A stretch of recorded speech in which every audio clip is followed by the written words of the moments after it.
Ito na lang po, attorney. Naging halimbawa yung SunWest Corporation, no? Identified siya as Saldico Construction Company, pero matibay din yung abogado. Ano bang kaso? Ano ba ang meron bang damage sa estate? Ganun po, sabi. Wala namang damage eh. Anong halimbawa? Construction sa Mindoro. Ano doon? SunWest?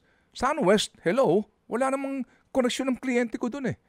Opo. Ano ang inyong masasabi po doon sa sinasabi nga na, hello, maghanap ka ng korporasyon na construction company na may pangalan si Saldico. Eh kung wala, edi walang koneksyon. What's your take on that? Well, naintindihan ko si Attorney Roy. No? Magaling yan abogado, 1 year ahead lang sa akin sa UP Law. So, on paper, wala talaga siyang pangalan. Pero pwede naman magtestigo yung mga nasa DPWH, yung mga maiipit na mas lower ranking o kaya yung mga feedback o na kung sino bang kausap nila dito. So, that will trump yung nasa papel. Di ho ba?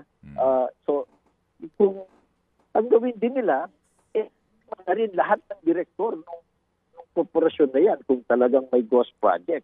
Yun ho kasi ang kulang eh. Nagpo-focus lang tayo dun sa malalaking personality. Hindi na sinasama yung iba para sana sa ganun, may pressure sa kanila na magsabi ng totoo to save themselves.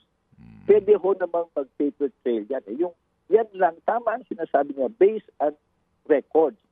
Pero maaring may testimonya taga DPWH o iba pang mga tao na ang kausap namin dito yung congressman.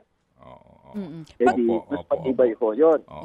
Kasi alam naman ng gobyerno yan, ng mga abogado na yung mga ganyan, gumagawa talaga ng corporate mga kuwan para to insulate themselves. But pwede hong i-curse yung corporate veil. Okay. Kumbaga, sa SunWest, isama nyo sa demanda yung corporate officers nito. Nang yaan ni Maya, ma-corner din yung mga yan. Magsabi ng totoo.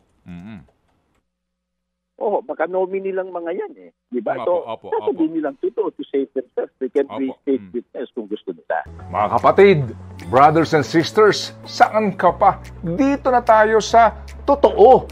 Dito na tayo sa True FM. Mga kapatid, mag-subscribe and follow po kayo sa social media accounts ng True Network PH. Yan po kami. Hanapin nyo lang True Network PH, Facebook, Instagram, YouTube, TikTok, and podcast.